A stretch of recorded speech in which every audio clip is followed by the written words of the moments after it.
Hi everyone, my name is Kevin Sanjaya, an international relations student at Pinus University.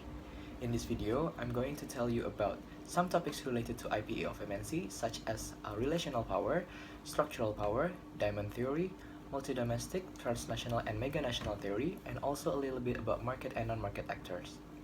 Since this course gives me a lot of knowledge about how multinational companies run their businesses, and I also have a big interest to work in multinational company, I plan to implement what I have learned in this course for my future career.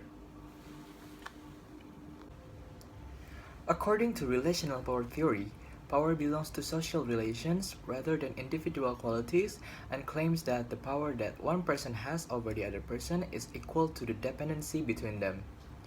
Relational power has three distinct characteristics. First, shareability, which is characterized by shared ownership or shared accessibility. The point is that all collaborators must be honest with each other. There should be no secrets, and the access used is shared property, not just with one party. Second, because relational power by definition reflects the exchange relationship through the mechanism of Bao, roughly reciprocity, this means that every cooperation has a mechanism according to mutual decisions, and regarding cooperations requires reciprocity, as if a state A needs oil for the country B, is ready to give it, and vice versa. If country B needs mine, then a country A is ready to provide mine. 3. Increased intimacy through maintaining communications and contact. Furthermore, relational power is more likely to be power to than power over, because it tends to denote a process of mutual empowerment in which social actors empower each other through sharing, reciprocity, and complementary. In this sense, power is no longer the ability to control people, but the ability to regulate relationships to maintain the process of mutual empowerment. The point is that the theory of relational power first creates a good relationship, such as communications, interactions, and contact. According to Susan Strange, structural power is the ability to shape and determine the political structures of the global economy, where this will affect how states, political institutions, and economic enterprises, including multinational corporations, work and interact. In the theory of structural power, the more sources of power a party has, the more likely the party is to influence and control the structure of global economy. Structural power is not only formed from one kind of structure. According to Susan Strange, there are four structures that support the formation of structural power. First, security structure. The security structure in a political economy is a framework of power created by the availability of security by one person to another. Second, production structure. The production structure, by Strange, is defined as the combination of all the arrangements that determine what is produced, by whom and for whom, by what method and in what form. The production structure will enable a party to increase his wealth and gain power. Financial structure. Financial structure is defined as the ability to create credit, which will affect public spending, currency, and rates of exchange. Fourth, knowledge structure. Knowledge structure can be defined as the ability to determine discovery, processing, and how knowledge is communicated. According to Barron's definition, the non-market environment consists of the social, political, and legal arrangements that structure the firm's interaction outside of and in conjunction with markets, whereas the market environment includes those interactions between the firm and other parties that are intermediated by market or private agreements.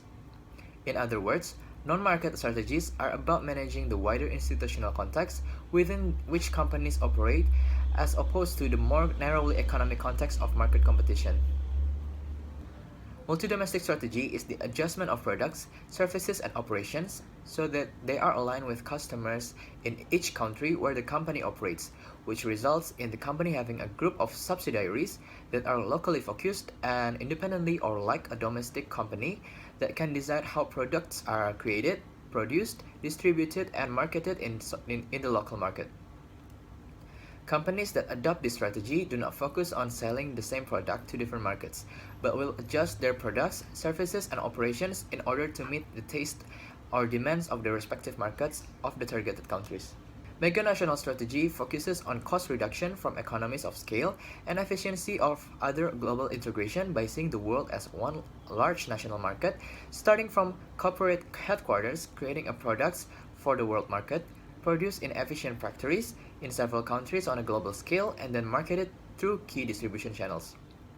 This strategy requires a firm to exploit the economy of a location for profit by performing each state in the value chain using the lowest cost alternative for the activity.